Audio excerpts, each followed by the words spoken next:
Mr. Brandt, when did you actually start photographing? Oh, it was in 29. 29. About that time. And did you always knew that you would become a professional photographer? Yes, yes. No, I've never done anything else. No, no. This is always what you wanted to do? Probably, yes. It's a very decorative jacket. Bill Brandt is regarded as one of the great photographers of this century. A photographer's photographer who has only recently caught the attention of a larger public. An exhibition of his stark portraits drew a large number of visitors, but Brandt himself preferred to see them after the crowds had gone.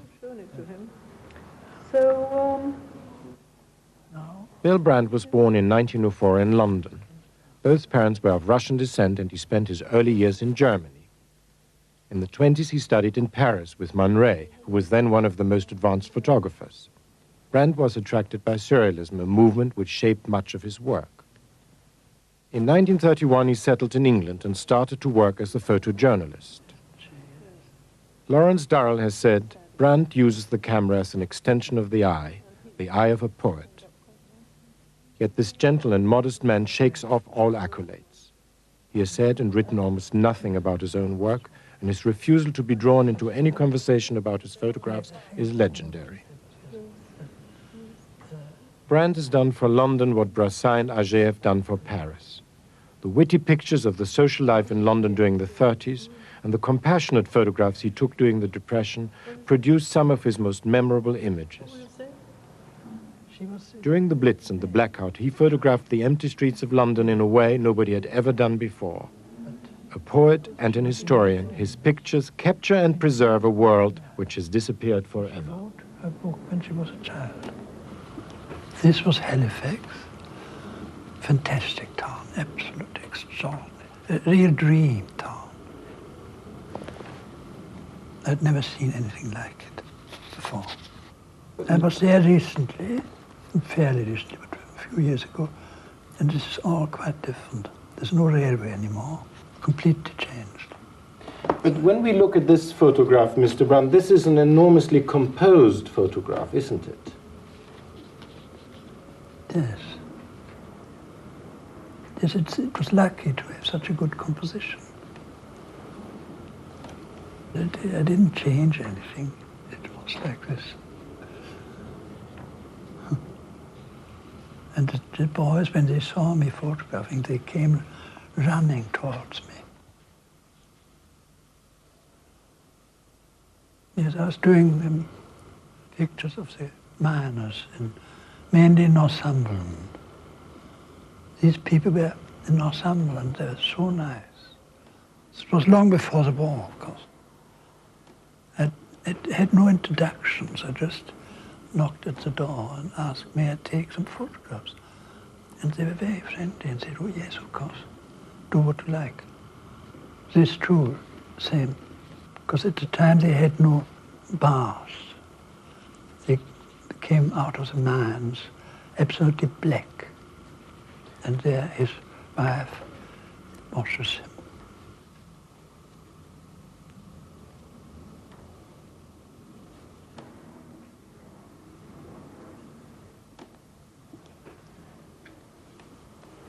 They were all very similar interiors. You know, one room where they cooked and they had their meals and always these extraordinary wallpapers, greyish wallpapers. But were you aware that you would produce a social document? Probably, yes. Well, I'd read quite a lot about the miners. It was at the time of George Orwell and Priestley. Priestley had written about Northumberland. Do you always know beforehand how a photo will come out, or are you sometimes surprised? I think I more or less know, because I see it in the camera. I mean, I see it in the reflex camera. I've used a reflex camera, and I can see the picture. I take it when I think it looks right. This was up near Tower Bridge.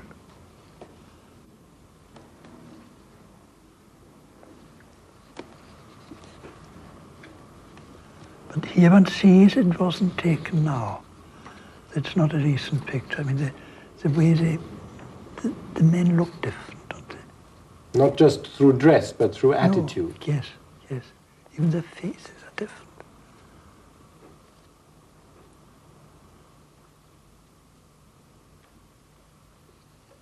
And this is, of course, this is a very old one of Escott. I haven't been there for a long time. I don't know whether this still goes on.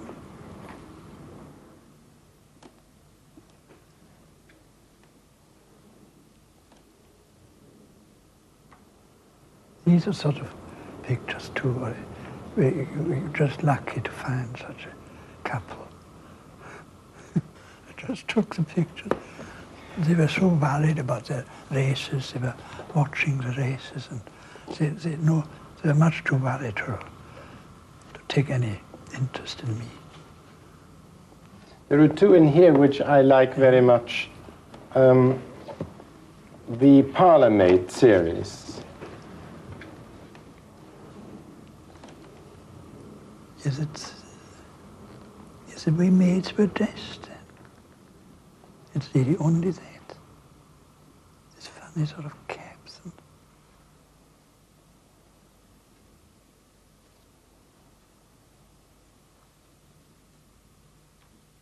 And the other one too is, of course, even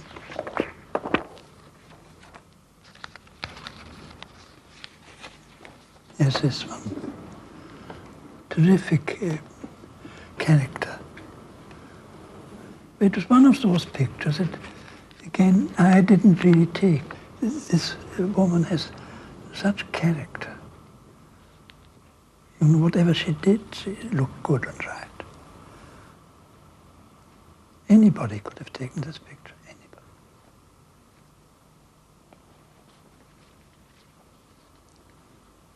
But it is a different world, isn't it? From now, this wouldn't exist anymore. And at the time, it was quite normal. Do you regret the world? No.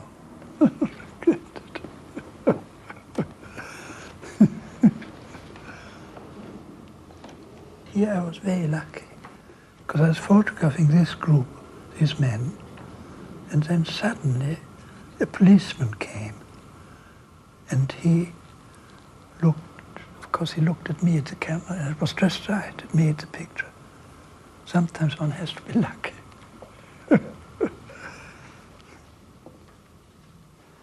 This girl was taken just before the war, and this girl was dancing the Lambeth Walk. I was photographing the street and the children, and suddenly she started to dance. Do you think there is a decisive moment for taking a photograph? It sounds like Cartier-Bresson. I don't think so, I don't know. But this is something that you would never see anymore nowadays. It was, I think, the very early 30s that you saw these flower women standing at street corners everywhere with funny hats. And it's also something that you wouldn't see anymore nowadays. The street without cars, no cars parked. This is one of my favorite streets it's amongst the docks near Tower Bridge.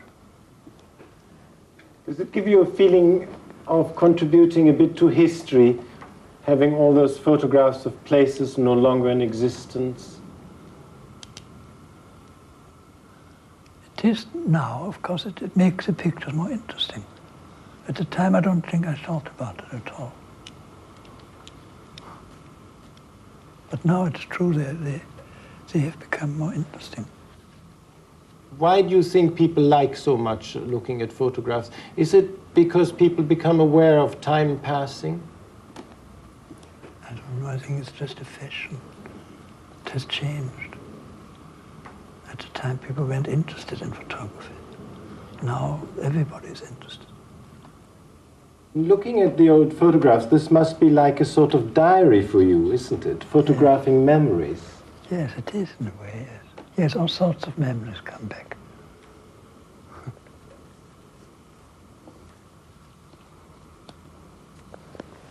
And this, of course, is black art.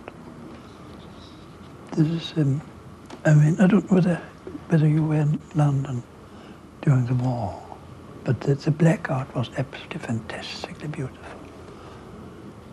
No light, no lamp, no electric light, no cars, just moonlight. And it looked so soft. It was so soft. It was like a stage lighting. Very long exposures, sometimes 20 minutes. But there was no traffic. Nobody took any notice. It was very easy.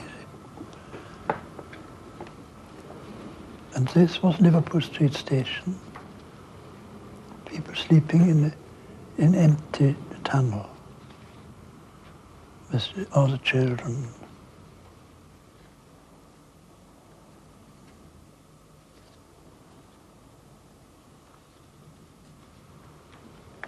This is a wartime picture taken at Spitalfields Church in the East End. And the man slept every night in this coffin because it was sheltered. It was never bombed. Do you like looking at your own photographs? I don't do it very much. No, not really, no. But I don't dislike them. I just don't do it. No. You don't like very much talking about them? No. Are there a lot of photographs which never come out, which you don't like at all? Oh yes, I'm sure. Or is it like children, one likes all of one's children? No, not at all. But they may have to be published even if I don't like them. You know, when it's a magazine wants a picture. And do you arrange a photograph very much beforehand? Well, it depends what it is. Yes. A portrait, I do arrange, of course. Yes. Do you like taking people in their own environment? Oh yes, always. Mm-hmm. I always do. I always photograph them in their own environments. First of all, it makes the picture more interesting. It's not just the portrait, but it's the background. And it shows something of the person. But how does one prevent people from posing? They usually forget after some time, you know.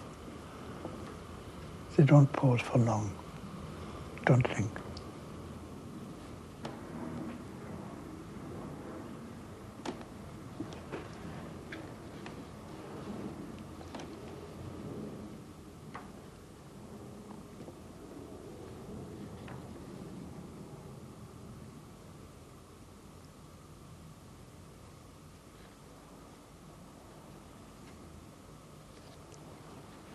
Picasso was so difficult to get in, to take the picture. He didn't want to be photographed. Or he never knew that I was there, I don't know. How did you persuade him? I went about 10 times. And in the end, I went with some doctors from Antibes who were going to see him to thank, he'd given them an iron lung. And they wanted to thank him for that, from the Antibes hospital. And I went with them, I went in with them, and they were slightly suspicious of me, but once I was in the house, everything was all right. Then I photographed Jacqueline, and Picasso wasn't up yet, he didn't yet. And when he came down, he asked me, why aren't you photographing me? And then he was very friendly, and when I left, he said, oh, do come again if you want to photograph me again. But he didn't, yes, here I said, I wanted to look serious, because he was just laughing all the time.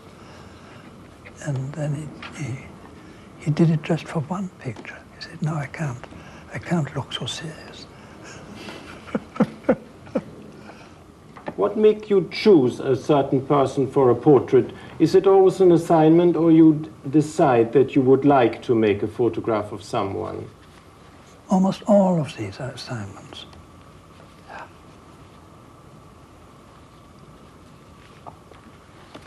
With Francis Bacon, the difficulty was to do it. I wanted to do it. I had chosen this time the spot where I wanted to photograph him.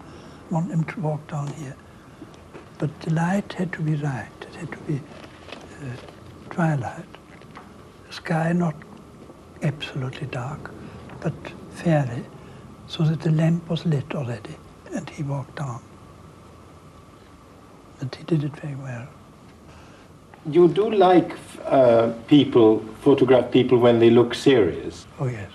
If a picture is meant, portrait, if it's a portrait, it's meant to be for a long time, not just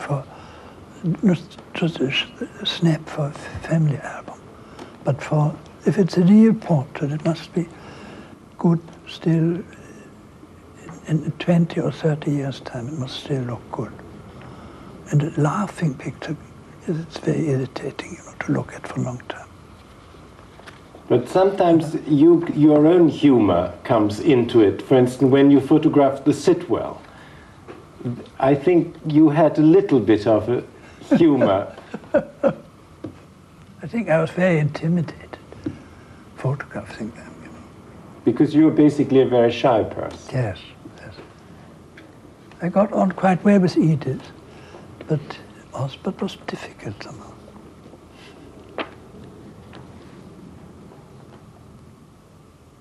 And this Giacometti, he was so sleepy that he said he didn't think he could keep his eye open for very long. But it just managed. Jean Arp was very nice, very easy. You were very influenced by the Surrealists. Yes, oh yes, yes. Yes, Magritte. I'd always been a great admirer of Magritte. Then I had an assignment for American Magazine to photograph him, and we went there on Easter Sunday. And he was really in a hurry to leave. He wanted to go out. His wife was very impatient. She more or less told me, I must do it quickly. And there was on the floor was an apple. And I thought this was very important. This apple had to be there because he wanted to paint the apple. And I never touched or went anywhere near it. But then, in the end, he said, oh, what's that apple doing there? And he just pushed it away. He's Graham Greene in his flat in St. James's. It was taken during the war, I think. I photographed him several times. But now he doesn't want to be photographed anymore. I've often seen him in Antibes, walking around there, but I never dared to approach him again. But this was Braque, whom I admired very much. And in the summer he lived in Normandy, near Dieppe, in Varangeville. And we went down to the beach. And in this marvelous light, it was easy to photograph him. He was more accessible than Picasso. Oh yes, much, yes. Well, Picasso, he was overrun, it wasn't his fault. I mean, too many people. Every day there were people who wanted to see him.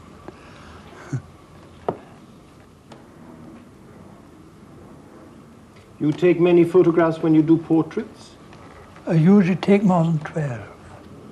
I usually take about 24 exposures to be sure to have a good one, in case something happens to the first 12 or so.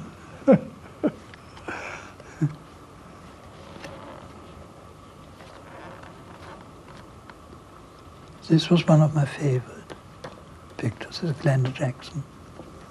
And she liked it so much. She wrote to me at once, she thought it was, that's what she liked to look like. She hoped she looked like this.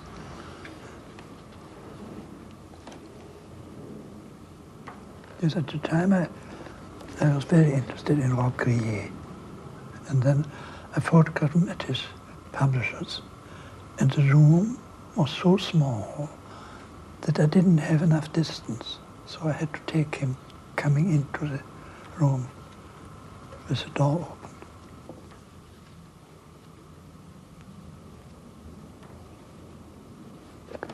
Yes, Chirico wanted to be photographed in his studio.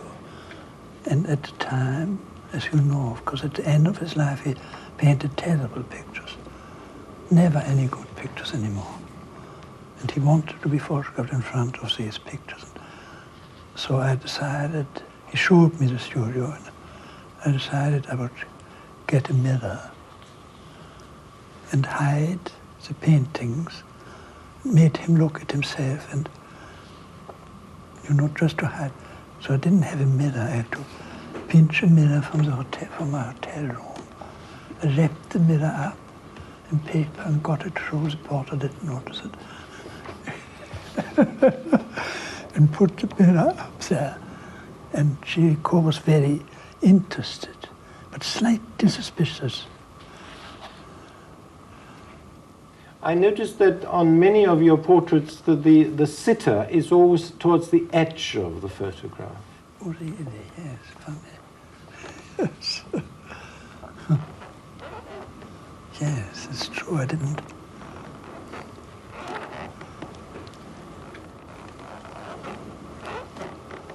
Yes, never in the center. You never noticed? No, no.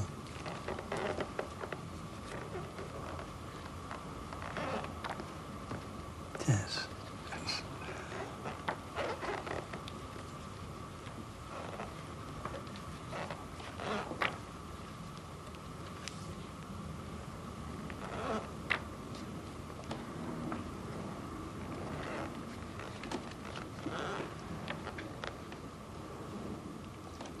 That's Brassai, isn't it? Yes. There is the center.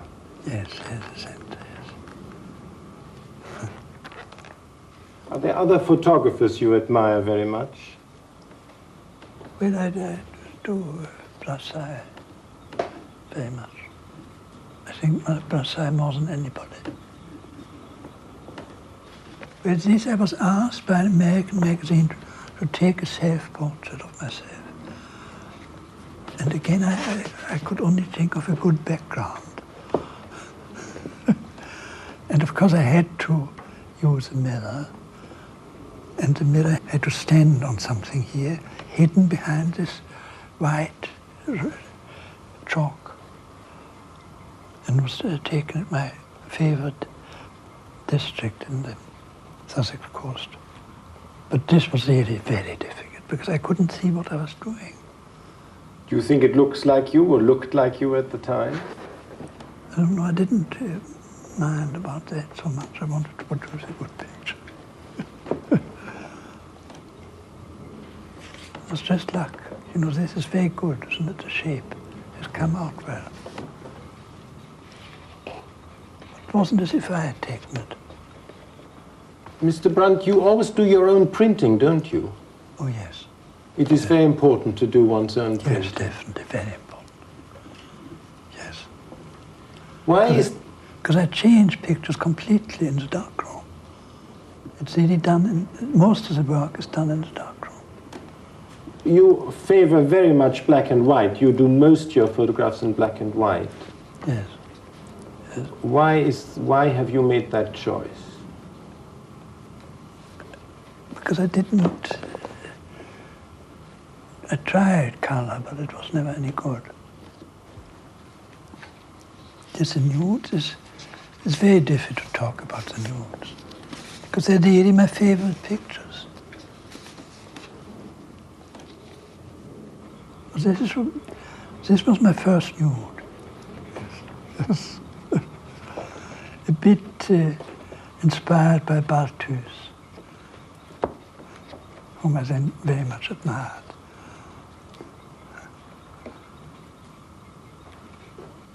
This is one of my favorite nudes. It's like an ingres. Yes, a bit, yes. Yes. Yeah. That was, Kenneth Clark said that.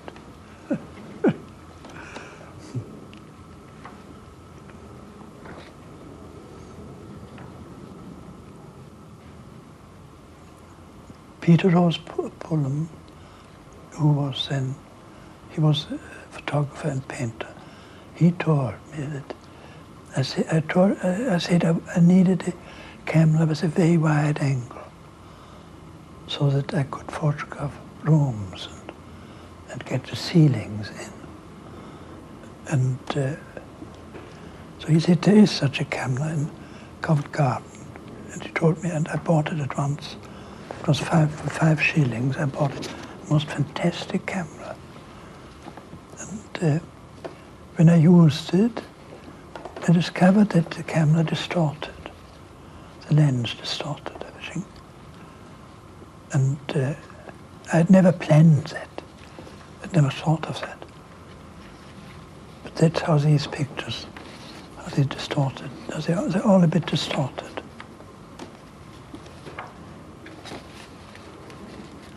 It was a camera that produced this effect. I never planned it. I'd never thought of it. I didn't know it would happen.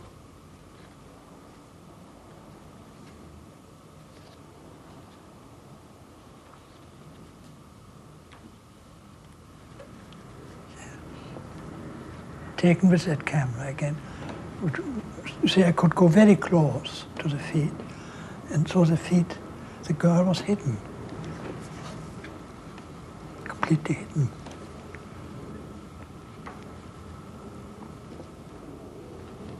This was taken during the rain and wind. I was all the time thinking, the poor girl, her hair was blowing around, and it must have been terribly cold. Technically, it was difficult to use the camera outdoors, really, because it had no shutter. I had to just expose with my hand and close again. And to do that outdoors with light, sunlight, is very difficult. Here it was just at the foot and the pebbles and the rocks. It all looked a bit alike. The foot almost looks like a rock. The nudes are really still my favorite photographs. I love these close-ups, like the hands, the fingers.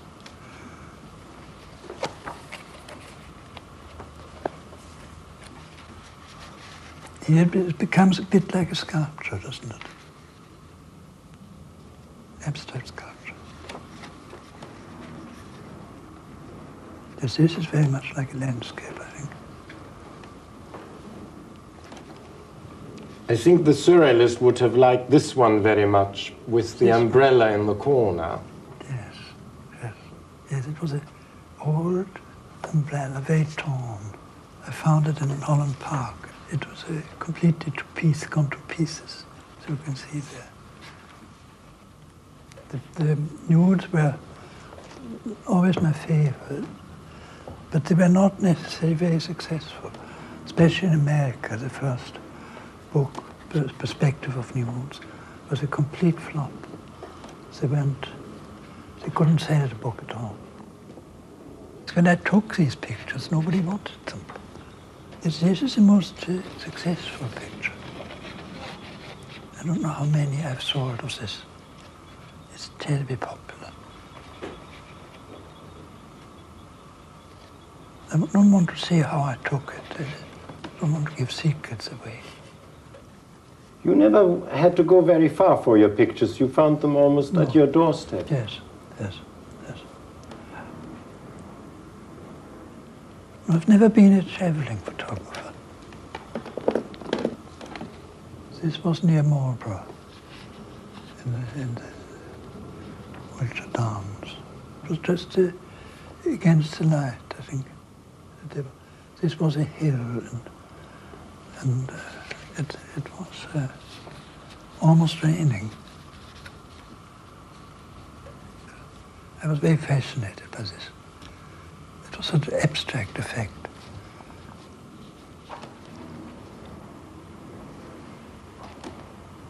This is in Kent, near Canterbury. Sometimes it's just luck to find such a thing. This footpath. It was chalk, of course, here. It was so white. This, yes, Hadrian's Wall.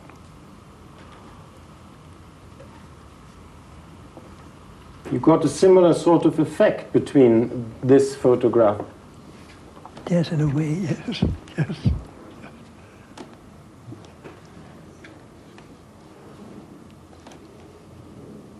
Are they many years apart, those two photographs? I don't even remember which one I took first. This is Isle of Skye. Very lonely place in the evening. Summer evening in June, when it was still light and at about 11 o'clock at night, it was still light. But the birds were terribly excited when they saw me coming here. They were flying very low over my head. It was quite frightening.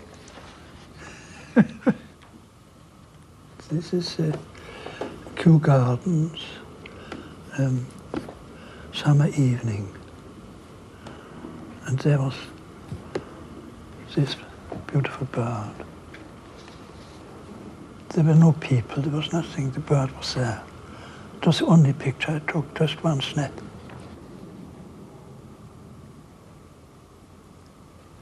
I do ever work instinctively. I don't plan things. This is Avebury, and this was an assignment for a picture post, I think. It was in November, and suddenly the ship came over the hill.